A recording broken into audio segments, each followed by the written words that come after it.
तो आज के शाम के समय में मंगलवार में जब आते हैं तो हम विशेष संदेश के साथ आते हैं। तो आज मेरे दिल में आत्मा में जो भी संदेश दिया है वो है यूहन्ना का सुसमाचार 8वां अध्याय से लेके 8वां अध्याय उसका 1 से लेके और 11 वचन तक। 8वां अध्याय 1 से लेके 11 वचन तक मैं आपके लिए पढ़ूंगा।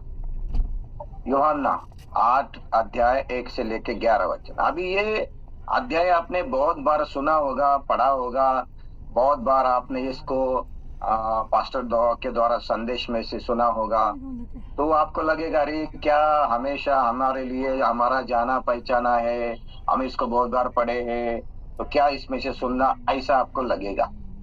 लेकिन आज आपके लिए यही अध्याय में से बहुत आत्मिक प्रकाशन प्रभु ने मेरे दिल में दिया है। अगर आप बने रहेंगे, डटे रहेंगे और उत्साह के साथ भूख प्यास से प्रभु का वचन सुनने के लिए तैयार रहेंगे तो आज परमेश्वर आपके साथ बहुत आत्मिक प्रकाशन के द्वारा बात करने वाला है। तो मैं आपको पहले अध्याय पढ़ूंगा और बाद में उसमें से एक एक करके आपको चंद बातें बताऊंगा। पहले मैं पढ़ता हूँ, ध्यान से सुनिए क्या है। परंतु यीशु जैतून के पहाड़ पर गया। भोर को वह फिर मंदिर में आया। सब लोग उसके पास आए और वो बैठकर उन्हें उपदेश देने लगा। तब शास्त्री और फरीसी एक स्त्री को लाए जो व्यभिचार में पकड़ी गई थी और उसके बीच में खड़ा करके यीशु से कहा, हे गुरु, यह स्त्री व्यभिचार करते पकड़ी गई है। व्यवस्था ने मूसा ने हमें आज्ञा दी है कि ऐसी स्त्रियों पर पथराव करे। अब तो इस स्त्री के विषय में क्या कहता है?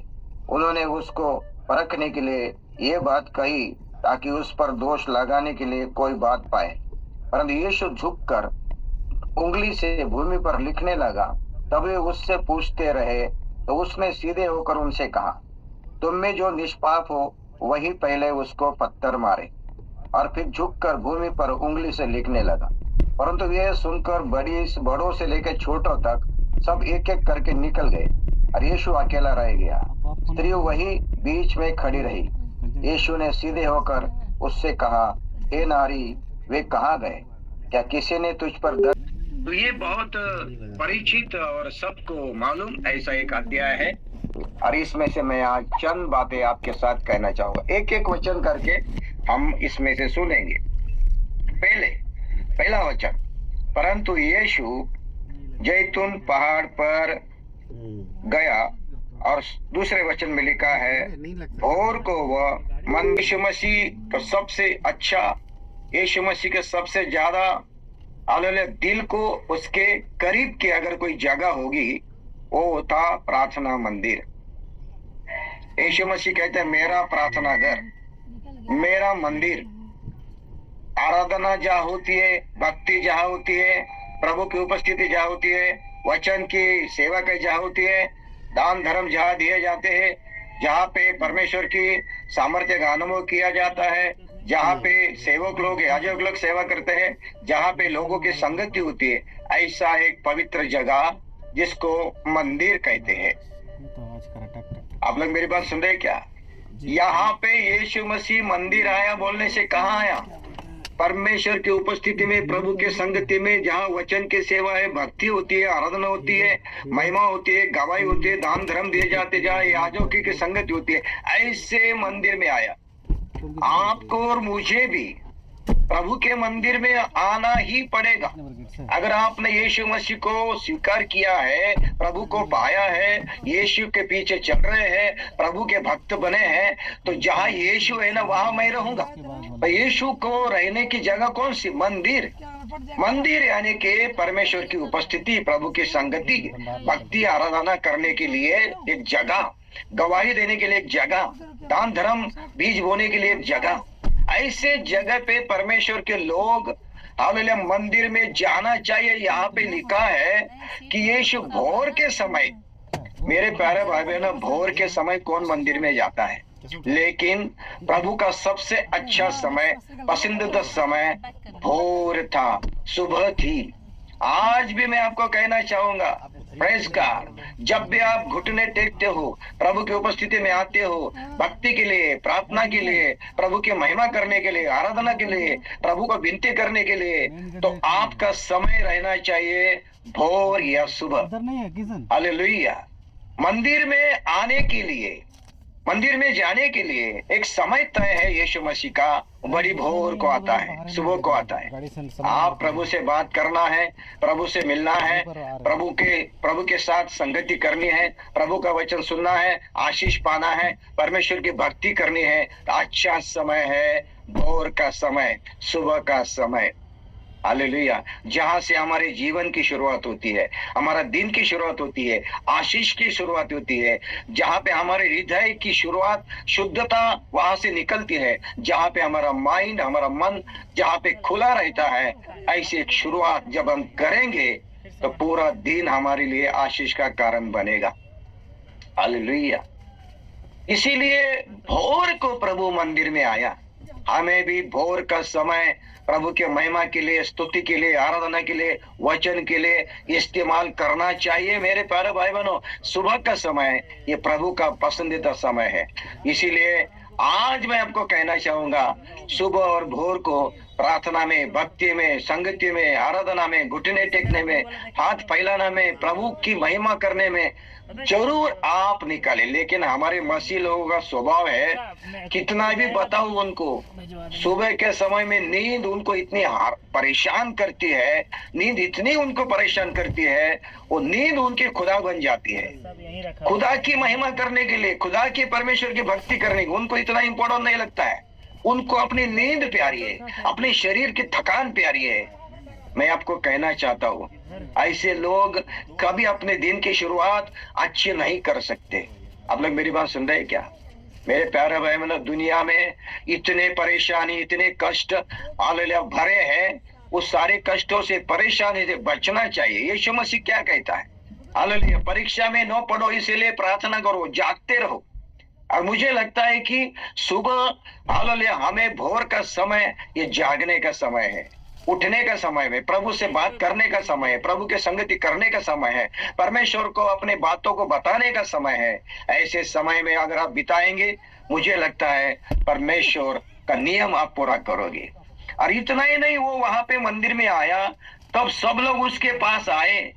मेरे प्यारे भाई बहनों, ध्यान दीजिए, जब भी हम प्रभु की उपस्थिति में भक्ति के लिए, आराधना के लिए, प्रार्थना के लिए, महिमा के लिए, गवाही के लिए, वचन सुनने के लिए आते हैं ना, तब यीशु मसीह वहां पे रहता है और वो लोग उधर आए।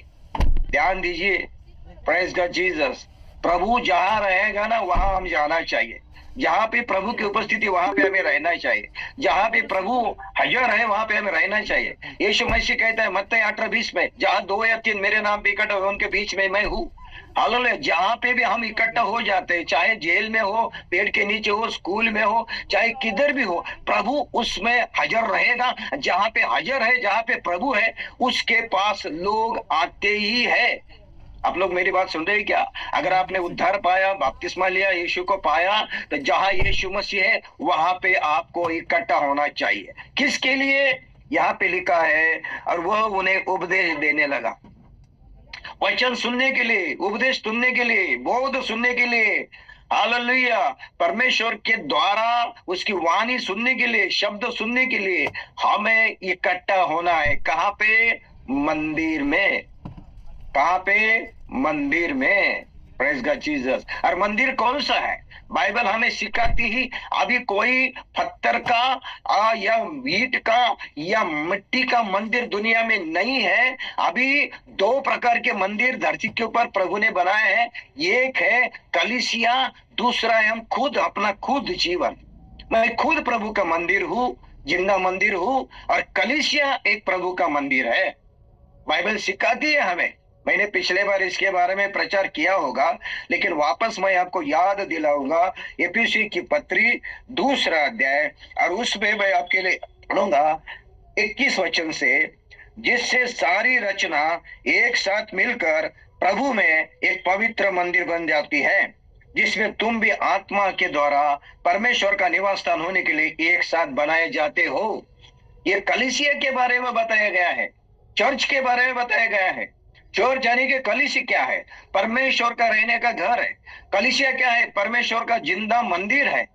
यानी कि आप जब कलीसिया में हम सब इकट्ठा होते हैं, जो खुद मंदिर बने हैं प्रभु का, वो लोग जब इकट्ठा होते हैं, वो सारे लोग मिलके एक आत्मिक परमेश्वर का घर बन जाता है, निवास बन जाता है, मंदिर बन जाता है। आप लोग मेरी बात सुन रहे हैं क्या? तो कलीसिया में, चर्च में, संगति में आना जरूरी है।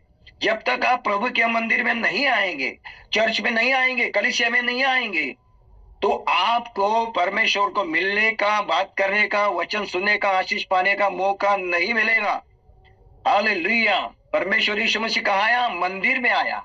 और मंदिर कौन है? हम हैं। और उसने क्या किया? उपदेश दिया। यानी कि कलीसिया में प्रभु का वचन का बोध होना चाहिए, प्रचार होना चाहिए, परमेश्वर की वाणी की शिक्षा देनी चाहिए, उसकी पढ़ाई करना चाहिए, वचन के द्वारा लोगों से बात करनी चाहिए। प्रेज का कलीसिया इसीलिए है कि हम परमेश्वर की महिमा करें, धन्यवाद दे, स्तुति करें, आराधना करें और वचन की सही सेवा कई करें। आप लोग मेरी बात सुन रहे हैं क्या? मेरे प्यारे भाई बहनों, बहुत सारे मसीह लोग आज मंदिर में आने के, कलीसिया में आने के लिए, प्रभु की उपस्थिति में, संगति में, महिमा के लिए, धन्यवाद देने के लिए, आराधना के लिए, भक्ति के लिए, वचन सुनने के लिए, दान धर्म करने के लिए आलस्य करते हैं, ढिलाई करते हैं, आगे पीछे देखते हैं। ऐसे लोग कभी आशीष नहीं होंगे, आत्मिक उन्नति नहीं पाएंगे। यहाँ पे पहले वचन में से मैंने आपसे बात की, हालेलुया। वो मंदिर में आया और क्या करने लगा? उपदेश देने लगा। कोई दास, कोई पास्टर लोग यहाँ पे अगर है जुड़े, तो उनको लिए प्रभु की आत्मा कहती है कलीसिया में, प्रभु के आत्मिक मंदिर में, पवित्र मंदिर में ज्यादा से ज्यादा उपदेश करो, बोध करो, वचन की सेवा क्या करो। हालेलुया। आत्मिक वचन का बीज बो। Praise the Lord Jesus. मैं आपको कहना चाहूंगा, हालेलुया, मेरे प्यारे भाई बहनों, इधर उधर की बातें करना नहीं है। आप लोग मेरी बात सुन रहे हैं क्या? वचन के द्वारा ही विश्वासियों को आत्मिक उन्नति में बढ़ा सकते हैं। वचन के द्वारा ही आप विश्वास में स्थिर कर सकते हो। वचन के द्वारा ही वो शुद्ध हो सकते हैं। वचन के द्वारा ही वो ज्ञानी बन सकते हैं। वचन के द्वारा ही वो सेवा के लिए तैयार हो सकते हैं। वचन के द्वारा ही वो क्या करेंगे? परमेश्वर को जानेंगे, पहचानेंगे। जिस कलीसिया में प्रभु का वचन की सेवा का ही नहीं है, प्रचार नहीं है, जहाँ पे प्रभु का वचन सिखाया ना जाता है, जहाँ पे वचन का प्रकाशन नहीं दिया जाता है, मुझे नहीं लगता वहां पे प्रभु की उपस्थिति रहेगी। आप लोग मेरी बात सुन रहे हैं क्या? यहाँ पे वो क्या कर रहा है? उपदेश देने लगा। मेरे प्यारे भाई बहनों, उपदेश देने लगा। प्रभु का यही तो काम है। यीशु मसीह दुनिया में इसीलिए तो आया ना, उपदेश देने के लिए, बोध करने के लिए, प्रचार करने के लिए, वचन सिखाने के लिए, प्रभु का संदेश देने के लिए यही तो आया ना। घर बांधने के लिए, बंगला बांधने के लिए, गाड़ी लेने के लिए, संगठन बनाने के लिए, समाज स्थापन के लिए, धर्म स्थापन करने के लिए, नाम बड़ा बनाने के लिए, प्रतिष्ठा पाने के लिए, धन कमाने के लिए यीशु मसीह नहीं आया। उसका काम ही था प्रचार करो, उपदेश दो, बोध करो। Praise God Jesus. वो गांव गांव, घर घर जाके उपदेश देता था, वचन प्रचार करता था, प्रभु का राज्य का बात बताता था। यही होना चाहिए हमारे जीवन में, हमारे कलीसिया में, प्रभु के मंदिर में। हालेलुया। यहाँ पे भी हर घर प्रार्थना, इस ऑनलाइन मंच में भी वही होना चाहिए। वचन ही से प्रचार होना चाहिए। Praise God. प्रभु की वाणी यहाँ पे बताना चाहिए। आमीन। वो वाणी ही, वचन ही, जो उपदेश ही, जो बोध है, हालेलुया, वही हमको बदलेगा, वही हमें स्थिर करेगा, वही हमें आशीष देगा। आगे दिखा है, उपदेश देने लगा। तभी शास्त्री फरीसी एक स्त्री को लाए जो व्यभिचार में पकड़ी गई थी। मेरे प्यारे भाई बहन, ध्यान दीजिए। हालेलुया। मंदिर में, कलीसिया में, प्रभु की उपस्थिति में, प्रभु का संगति में कैसा भी व्यक्ति आए, यीशु मसीह के संगति में, यीशु मसीह की उपस्थिति में, जहां पे आत्मिक अनुभव है, जहां पे आत्मिक आराधना है, जहां पे यीशु मसीह का नाम को ऊंचा किया जाता है, जहां पे पवित्र आत्मा वहां पे हालेलुया अध्यक्ष है, जहां पे प्रेस गॉड आत्मा से भर के परमेश्वर की उपस्थिति अनुभव कर रहे हैं, ऐसे उपस्थिति में कैसा भी आदमी आए वो बदल जाएगा, वो बदल जाएगा। Praise God Jesus. शराबी आए, या तो व्यभिचारी आए, या तो गुंडागर्दी करने वाले आए, या तो चोर आए, लेकिन वो संगति आत्मिक आराधना होनी चाहिए, आत्मिक संगति होनी चाहिए, प्रभु के नाम को ऊंचा करने की संगति होनी चाहिए, जहां पे पवित्र आत्मा से भरे लोग परमेश्वर की महिमा करने वाली उपस्थिति है। ऐसे उपस्थिति में कोई भी आएगा ना, प्रभु उसके हृदय को छुएगा, उसके जीवन को छुएगा, उसका जीवन बदलेगा। यहाँ पे एक व्यभिचारिणी स्त्री को लाया। किसने लाया? धर्म पंडित, शास्त्र पंडित, उन्होंने लाया। और उनके शास्त्र के अनुसार, उनके मूसा के धर्म के अनुसार एक व्यभिचारी स्त्री को पकड़ा है तो उसको पत्थर मार के उसको नाश करना चाहिए, पत्थर मार के उसको दंड देना चाहिए। ऐसा एक नियम था। अभी बाइबल में ऐसा लिखा है कि यीशु मसीह न्याय करने, दंड देने नहीं आया। यीशु मसीह किसी का न्याय करने, किसी को दंड देने, किसी को नाश करने नहीं आया। यीशु मसीह आया बचाने के लिए, छुड़ाने के लिए, पाप से, पाप के संगति से, शैतान के बंधन से छुड़ाने के लिए आया। यीशु मसीह के इन्होंने लाया, इसी के पास लाया तो इसकी इसीलिए लाया कि तू भी इसको दंड दे, तू भी इसको पत्थर मारे, क्योंकि नियम शास्त्र के अनुसार इसको पत्थर मार के इसको नाश करना चाहिए, खत्म करना चाहिए। अभी तू भी क्या कर, इसको पत्थर मारना है। तू क्या कहता है? तू क्या कहता है? लेवी व्यवस्था की किताब में, लेवी की व्यवस्था किताब 20 अध्याय में 10 वचन में लिखा है, व्यभिचार करने वाला और व्यभिचारिणी ये दोनों को भी मारना चाहिए। ये बहुत खतरनाक एक क्या है, पाप है, जो परमेश्वर उसको दंड ही देता है। अभी व्यभिचार के बारे में 10 आज्ञाओं में लिखा है व्यभिचार नहीं करना, वे परमेश्वर की आज्ञा है। अभी व्यभिचार का अर्थ क्या होता है? मैं आपके लिए चंद बातें पढ़ना चाहूंगा, इसके बारे में मैं चंद बातें आपके साथ करना चाहूंगा। पहला व्यभिचार, व्यभिचार बाइबल के अनुसार अपना पति, विवाहिक पति, विवाह का पति जो जिंदा है और उस पति होने के बावजूद भी अगर कोई महिला पर पुरुष के साथ अपने शरीर की लालसाओं के लिए संबंध रखती है तो वो परमेश्वर के नजर में व्यभिचार है। दूसरा, अपनी पत्नी जिंदा होने के बावजूद भी किसी पर स्त्री के साथ शरीर के लालसाओं के लिए कोई व्यक्ति संबंध बनाता है, वो व्यभिचार करता है। आप लोग मेरी बात सुन रहे क्या? ऐसे लोगों को परमेश्वर दंड देता है। ये बहुत भयानक पाप है और इस पाप के लिए प्रभु के पास क्षमा नहीं है। परमेश्वर ऐसे लोगों को दंड देगा। ये पहला हो गया व्यभिचार। दूसरा व्यभिचार, प्रेज गॉड, अगर कोई जवान व्यक्ति, लड़का या लड़की, विवाह से पहले अगर वो जवान लड़की या लड़का विवाह से पहले अपने शरीर के उस शक्ति को, यानी के शरीर को आप इस्तेमाल करता है, यानी कि शारीरिक सुख के द्वारा, शारीरिक संबंध के द्वारा, जो लड़का और लड़की शादी से पहले, विवाह से पहले उसको इस्तेमाल करता है, वो भी एक व्यभिचार है। और आजकल ये बहुत बढ़ रहा है, आजकल ये बहुत बढ़ रहा है जवानों में। आप लोग मेरी बात सुन रहे हैं क्या? अगर मसीह लोग हैं, प्रभु को जानने वाले हैं, बपतिस्मा लिए हैं, मसीह परिवार है, तो ऐसे मरी परिवार के जवान बच्चों को, जवान बेटियों को प्रभु का आत्मा कहती है, भाई जब तक आपको परमेश्वर परमिशन न दे शादी के द्वारा, विवाह के द्वारा, उससे पहले अपने शरीर को वासनाओं के लिए इस्तेमाल मत कीजिए। ये पाप है, ये व्यभिचार है। इसके लिए परमेश्वर आपको दंड जरूर देगा, आपको आशीष नहीं मिलेगा। आप लोग मेरी बात सुन रहे हैं क्या? बाइबल सिखाती है, प्रेज द लॉर्ड जीसस। लेकिन आजकल ये बहुत बढ़ रहा है, दुनिया में इतना बढ़ रहा है, मसीह लोगों में बढ़ रहा है, कलीसिया में बढ़ रहा है। मैं कहता हूं प्रेम करो, ठीक है प्रेम करो, लेकिन शरीर को इस्तेमाल मत करो, देह के लालसाओं को मत पूरा करो, वासनाओं में मत जाओ। देखिए ये हो गया एक और व्यभिचार।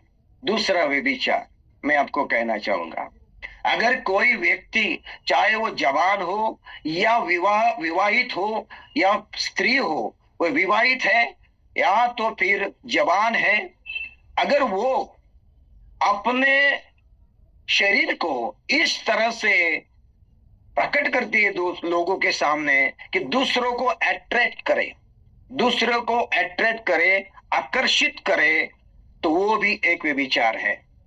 आप लोग मेरी बात सुन रहे हैं क्या? शादीशुदा स्त्री अगर वो श्रृंगार करे, अपने आप को सजाए, तो वो अगर अपने पति के लिए करती है तो वो व्यभिचार नहीं होगा।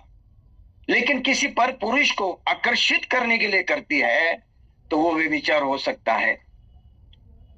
आप लोग मेरी बात सुन रहे हैं क्या? इसीलिए बाइबल हमेशा ये सिखाती है कि हमारे वस्त्र, हमारा पहराव, हमारे वस्त्र, हमारा पहराव, हमारा पोशाक, हमारा रहन सहन कैसा रहना चाहिए? सीधा साधा रहना चाहिए। हालेलुया। ऐसे हाव भाव मत करो, ऐसी एक्टिंग मत करो, ऐसे अपने आप को मत सजाओ जिसके वजह से पर स्त्री या पर पुरुष आपके तरफ आकर्षित हो, उसको लालसा निर्माण हो। ये भी एक व्यभिचार है। आप लोग मेरी बात सुन रहे हैं क्या? इसलिए प्रभु के रास्ते में जाने वाले, यीशु मसीह के पीछे जाने वाले, यीशु मसीह को भजने वाले लोग अपने आप को बहुत सादा सिंपल सजाते हैं। हालेलुया। फैशन, आधुनिकता, मॉडरेशन दुनिया में आ गई है, और ये picture, cinema, Instagram, YouTube, Facebook, और इसमें सारी फैशन आ गई है। और इस फैशन के पीछे अगर मसीह व्यक्ति भागता है तो वो क्या करता है? अपने आप को पाप में गिराता है। आप लोग मेरी बात सुन रहे हैं क्या? Praise God, hallelujah. समझ रहे हैं क्या? है ना? वैसे तो बहुत बातें हैं। मैं तो कहता हूं स्त्रियों ने पुरुषों के कपड़े नहीं पहनना चाहिए। कलीसिया में अगर कोई स्त्री या जवान लड़की या महिला जीन पैंट पहन के आती है, टी शर्ट पहन के आती है, मुझे लगता है उसको कलीसिया में परमिशन नहीं देना चाहिए, नहीं देना चाहिए। वस्त्र सिर्फ काय के लिए होते हैं?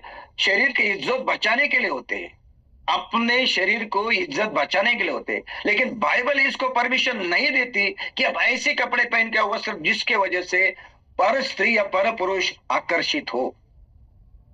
वो भी एक व्यभिचार है। Praise God.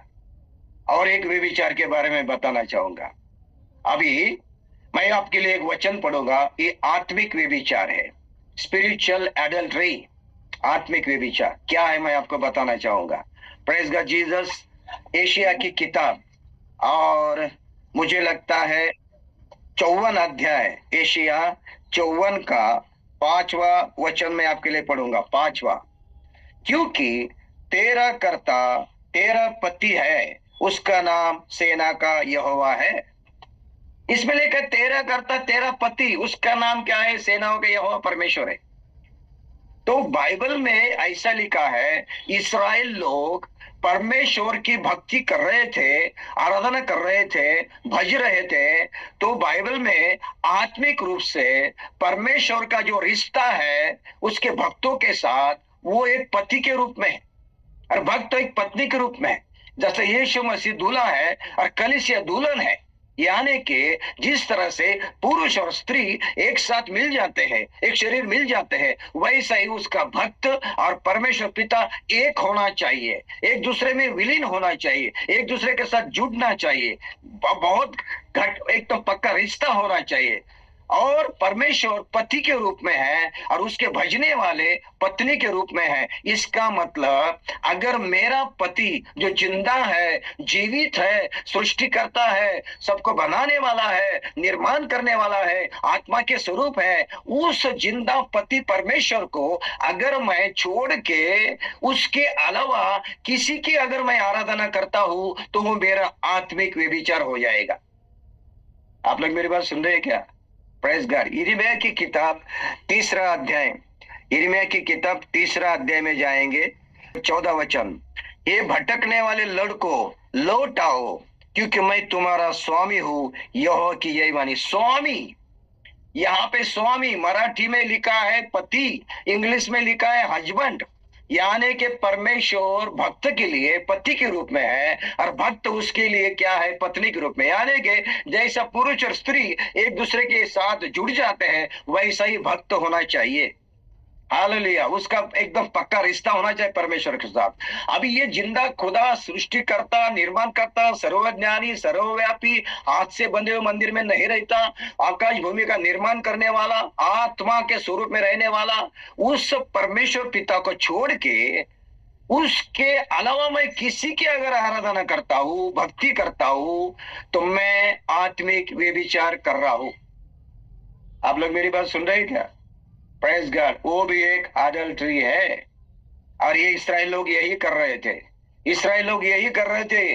वो लोग जिंदा परमेश्वर को छोड़ के उन्होंने अपने लिए कोई ईश्वर, अपने लिए कोई देवता, अपने लिए कोई भगवान बनाए थे और उसकी वो आराधना कर रहे थे। लेकिन उसका सच्चा परमेश्वर पति जो है वो बाजू का रह गया, इसीलिए वो आत्मिक व्यभिचार कर रहे थे। आप लोग मेरी बात सुन रहे क्या? ये भी एक क्या है? आत्मिक व्यभिचार है। हालेलुया। अभी ये व्यक्ति जो स्त्री है वो प्रत्यक्ष रूप में शरीर के व्यभिचार में पकड़ी गई है। शरीर के व्यभिचार में यानी कि अपना देह की बिक्री कर रही है, शरीर को बेच रही है। हालेलुया, वासनाओं को बेच रही है।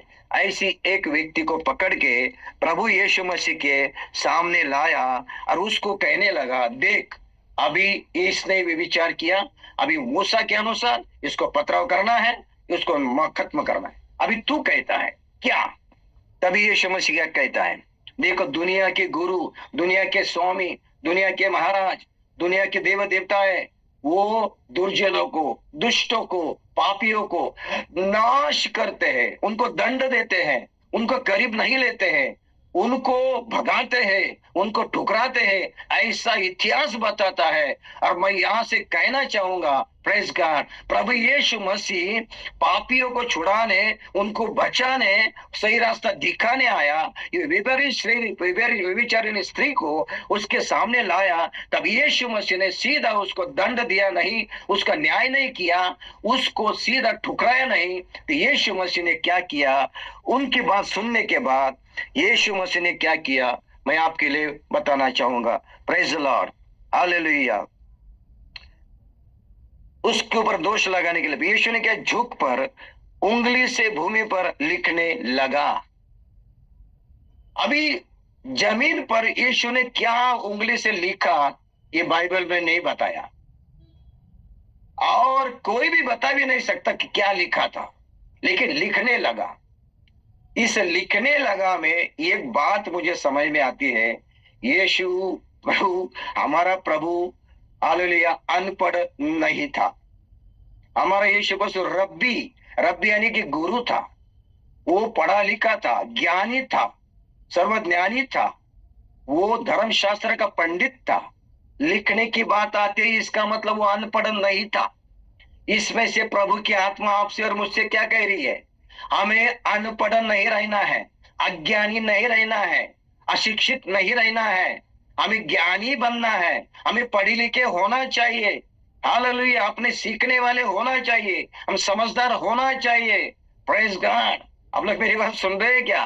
परमेश्वर के बारे में, वचन के बारे में, आराधना के बारे में, भक्ति के बारे में, प्रार्थना के बारे में हमें ज्ञानी होना है, समझदार होना है, हमें सीखना है, समझना है, अनपढ़ नहीं रहना, अशिक्षित नहीं रहना।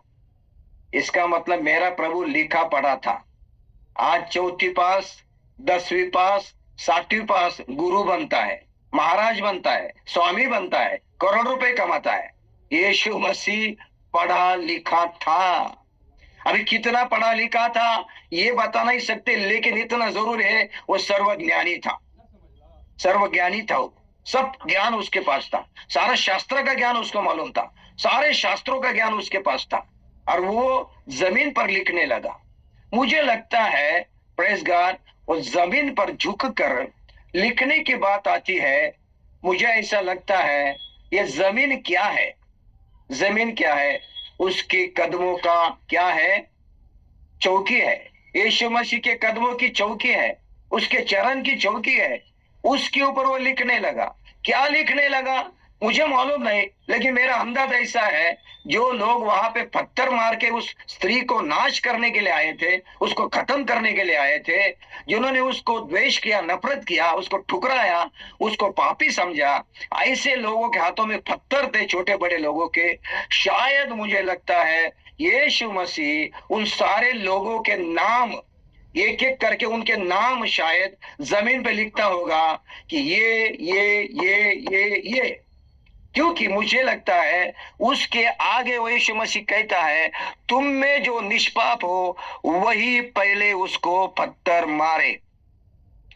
तुम में जो निष्पाप हो वही उसको पत्थर मारे। इसका मतलब उन भीड़ में से आए हुए लोगों को यीशु मसीह जमीन पे लिख रहा था। इसका मतलब कौन निष्पाप है, कौन निष्पाप है, ये मुझे लगता है वहां पे नाम लिख रहा होगा उनका, ये निष्पाप है या पापी है, शायद मुझे लगता है। प्रेज गॉड जीसस, क्योंकि प्रभु यीशु सर्वज्ञानी है। बाइबल सिखाती है, हालेलुया, मत्ती सुसमाचार 12 का 25 मैं आपके लिए पढ़ूंगा। जरा ध्यान से, मैंने बोला ना एक प्रकाशन प्रभु आपको देगा। 12 का 25 जरा ध्यान से सुनिए क्या लिखा है। 12 का 25 में ऐसे लिखा है, प्रेज गॉड जीसस, वहां पे ऐसा कहा गया है, उसने उनके मन की बात जानकर उनसे कहा, उनकी मन की बात जानकर। इसका मतलब इस भीड़, आई हुई भीड़ में सबकी मन की बात प्रभु जानता है। यीशु मसीह उनकी बात जानता है, उनके विचार जानता है, उनके मार्ग जानता है, उनके योजना जानता है, उनका हृदय जानता है, उनका जीवन के बारे में जानता है, उनका भूतकाल वर्तमान का सब प्रभु को मालूम है, क्योंकि प्रभु सर्वज्ञानी है। यीशु मसीह का मालूम है, हालेलुया, उनके मन की बात क्या है, उनके विचार क्या है, उनका योजना क्या है, उनका मार्ग क्या है, उनका जीवन क्या है, उनका इतिहास क्या है, यीशु को मालूम है। Praise God Jesus. आगे एक और वचन में पढ़ूंगा, प्रेज लूक सुसमाचार और उसके 5 का 22 में पढ़ूंगा। लूक 5 का 22, जरा ध्यान से सुनिए आज प्रभु का वचन आपसे क्या कह रहा है। Praise God Jesus. उसमें लिखा है, यीशु ने उनके मन की बात जानकर उनसे, तुम अपने मनों में क्या विवाद कर रहे हो। चेले विवाद कर रहे थे कि मैं बड़ा, वो बड़ा, ऐसा विवाद कर रहे थे अपने मन में। यीशु मसीह चेलों की मन की बात जानकर उनसे कह रहे, तुम क्या विवाद कर रहे हो, छोटा बड़ा क्यों कर रहे हो। मेरे प्यारे भाई बहनों, प्रभु यीशु मसीह हमारा जिंदा खुदा, प्रभु लोगों की मन की बात जानता है, हृदय की बात जानता है, भूतकाल जानता है, वर्तमान काल जानता है, भविष्य काल जानता है, आपके जीवन में आए हुए तमाम सारे बातों का प्रभु जानता है। Praise God Jesus, hallelujah. उसको मालूम था इस भीड़ में कौन निष्पाप है, कौन पापी है, यीशु को अच्छी तरह से मालूम था। इसलिए यीशु मसीह सवाल कर रहा है, तुम में जो भी निष्पाप होगा ना, जिसने अपने जीवन में कोई पाप नहीं किया, वही पहला पत्थर मारे।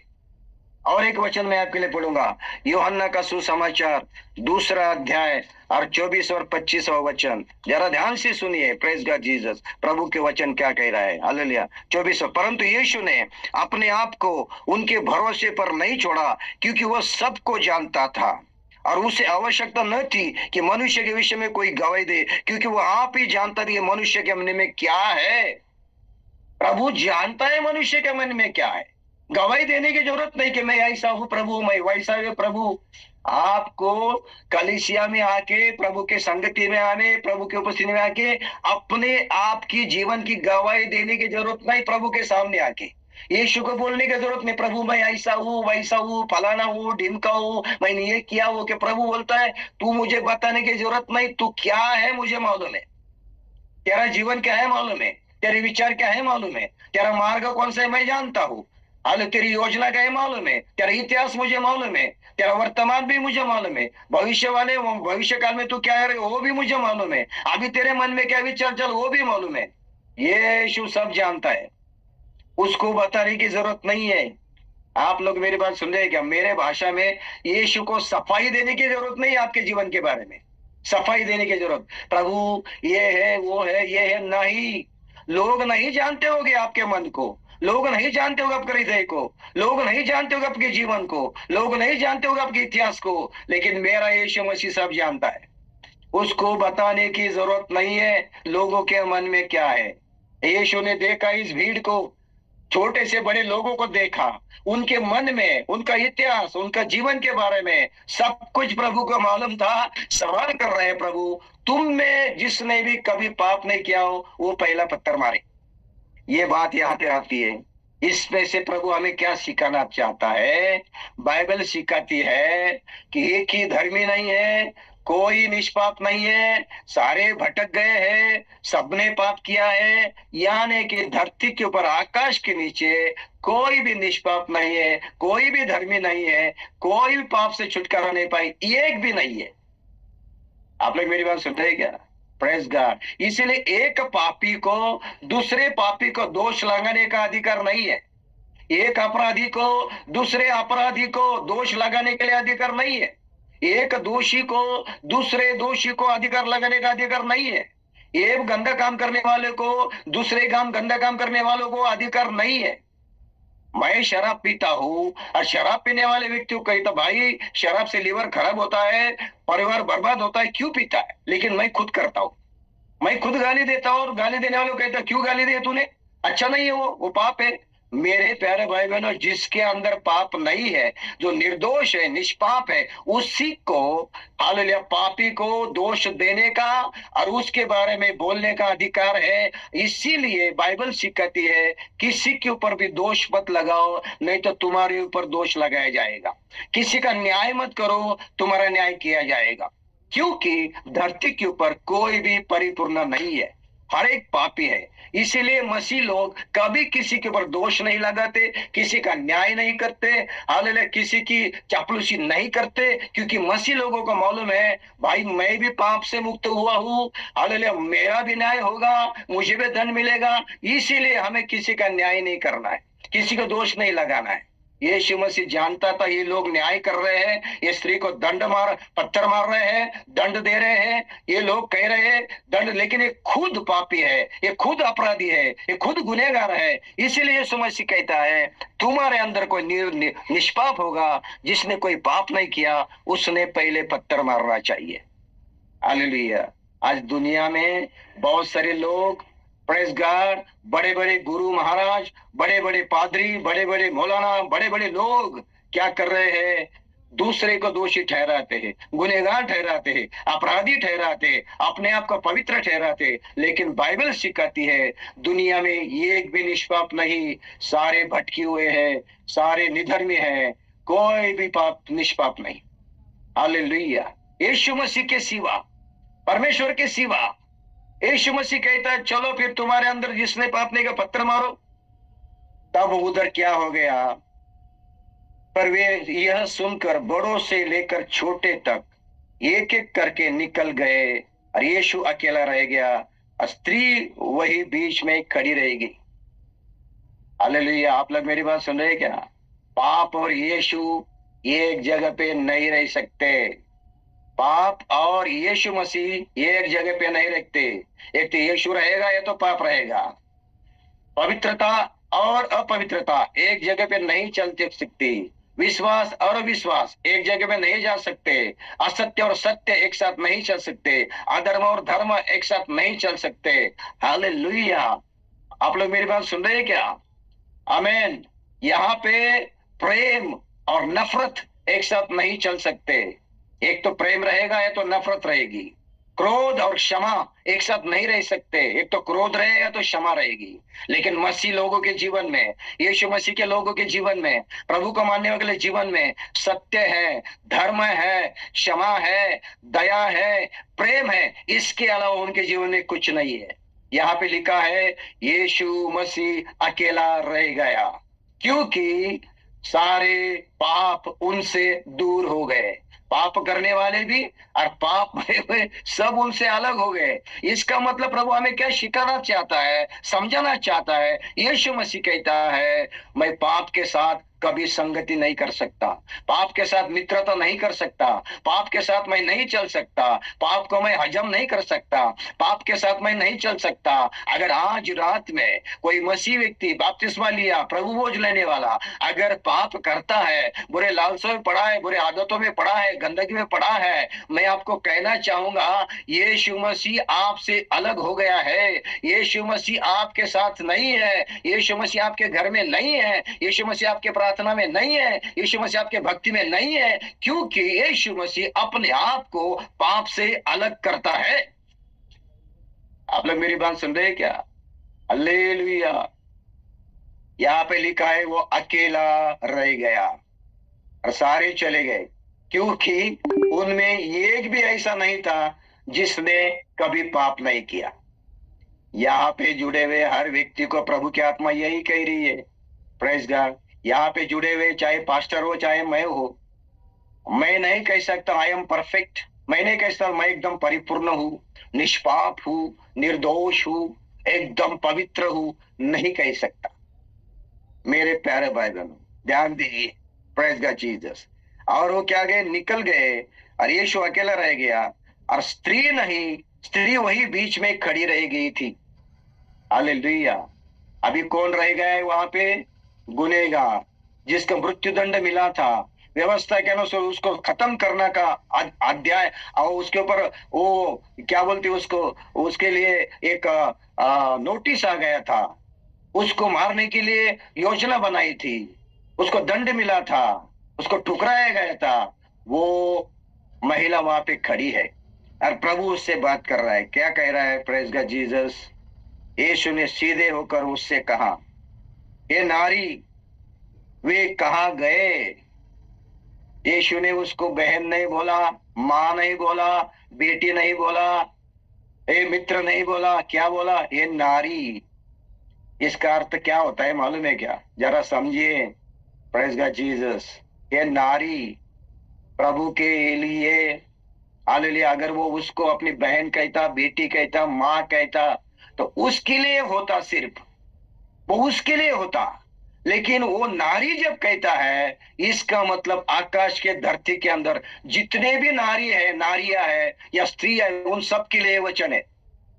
Praise God. ये नारी, इसका मतलब है सारे स्त्रियों के लिए वचन है, सिर्फ उसके लिए नहीं है। वो पापी स्त्री के लिए नहीं है।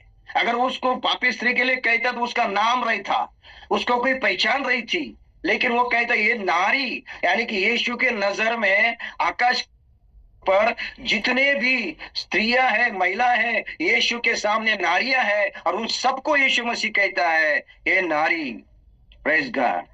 क्या किसी ने तुझ पर दंड की आज्ञा न दी? उसने कहा, हे प्रभु किसी ने नहीं।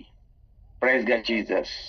यीशु ने कहा, मैं भी तुझ पर दंड की आज्ञा नहीं देता, जा। प्रभु यीशु मसीह, हालेलुया, हमें छुड़ाने के लिए, दंड से बचाने के लिए, पाप से बचाने के लिए, अंधकार से बचाने के लिए, बुरे कर्मों से बचाने के लिए, छुटकारा देने के लिए दुनिया में आके उद्धारकर्ता के रूप में आए। प्रेस का जिन्होंने हालेलुया लोगों को पाप से बचाया, बुराई से बचाया, और ये भी शरीर स्त्री को दंड मिला था, प्रभु यीशु मसीह ने उसको भी बोला, चल मैं भी तुझे दंड नहीं देता, जा। Praise God Jesus. क्या बात है मेरे प्यारे भाई बहनों। हालेलुया।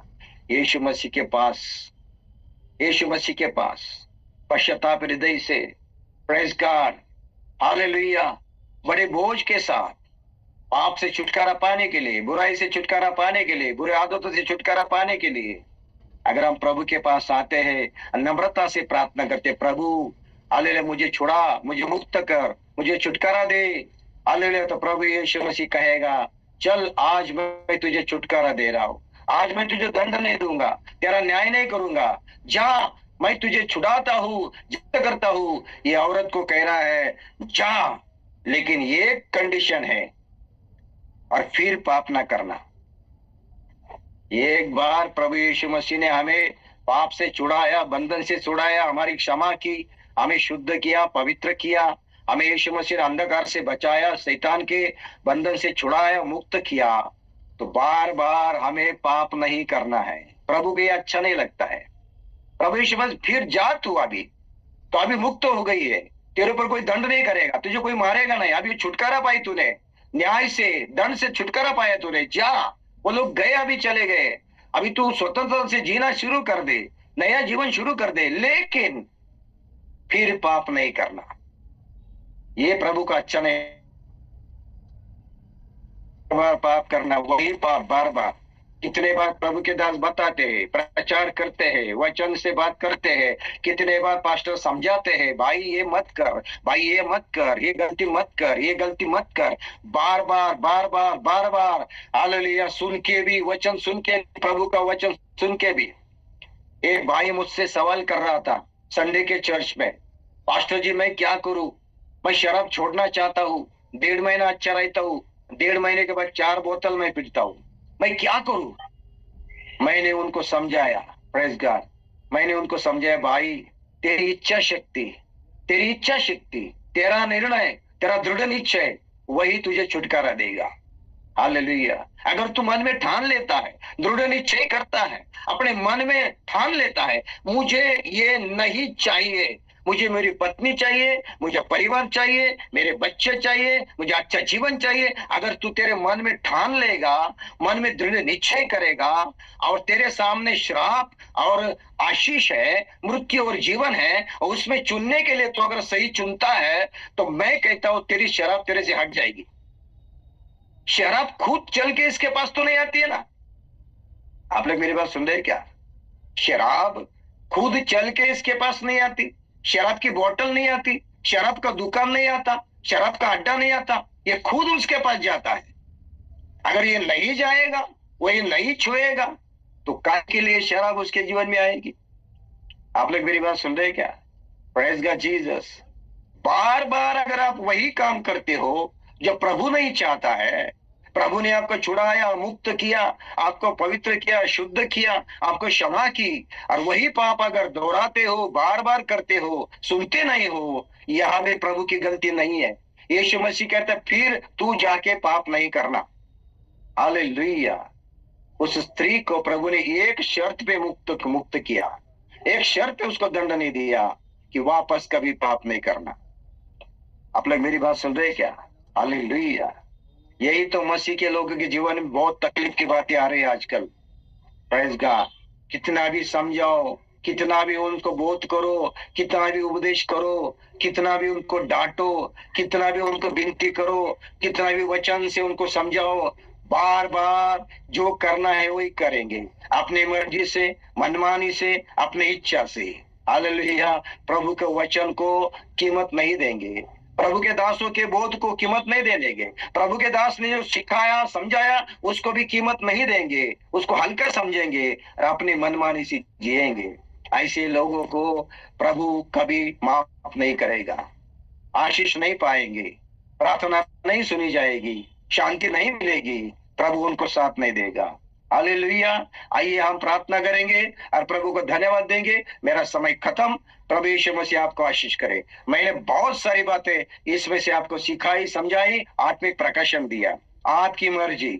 अगर आज रात में यहाँ पे कोई भी व्यक्ति अगर बार बार पाप कर रहा है, बार बार वही गलती कर रहा है, बार बार अपराध कर रहा है, इसमें प्रभु की कोई गलती नहीं, पास्टर की कोई गलती नहीं, ये आपकी खुद की गलती है। आज एक निर्णय, एक दृढ़ निश्चय, एक दृढ़ निश्चय, आज एक ठाम निर्णय हमें लेना है। प्रभु मुझे ये नहीं चाहिए, ये बुरी बात, ये बुरी आदत, ये बुरी आदत मुझे नहीं चाहिए। वो शराब की लत, गांजे की लत, झूठ बोलना, गाली देना, नफरत, आलस्य, प्रभु मुझे नहीं चाहिए, मैं इसको छुटकारा पाना चाहता हूँ, मैं इसको धिक्कार करता हूँ। ऐसा दृढ़ निश्चय, एक प्रार्थना, एक समर्पण आज कोई व्यक्ति करेगा, यीशु मसीह उनके साथ, उनके बीच में रहेगा और वो छुटकारा पाएंगे। हालेलुया। आइए प्रार्थना करेंगे। प्रभु यीशु मसीह आपको आशीष करे। धन्यवाद, थैंक यू। हालेलुया। अभी हम आखिरी में प्रार्थना करेंगे। अभी शुरुआत में और लीडर कोई होगा यहाँ पे मीटिंग को चलाने वाला, उनके हाथ में मैं देना चाहूंगा। उसके बाद हम प्रार्थना करेंगे और आप अभिप्राय बताना है आज का संदेश से आपको प्रभु ने क्या सिखाया। धन्यवाद। लेपना हुई, लेपना प्रार्थना खत्म नहीं हुई अभी तक, ये मंच की भक्ति खत्म नहीं हुई, यही तो गलती करते लोग। वचन हो गए चलो जाएंगे, नहीं, प्रेज गॉड, रुको, अभी तो आशीष का समय है, आशीष पाने का, बरकत पाने का। ये वचन के बाद हालेलुया परमेश्वर की बरकत बरसात होने का समय बाकी है, और लोग आशीष पाए भी ना चले जाते हैं, इसका कोई फायदा नहीं है। डटे रहिए, प्रेज गॉड। ध्यान से सुनिए, अभी आगे क्या सुनना चाहते हैं। Yes, praise God.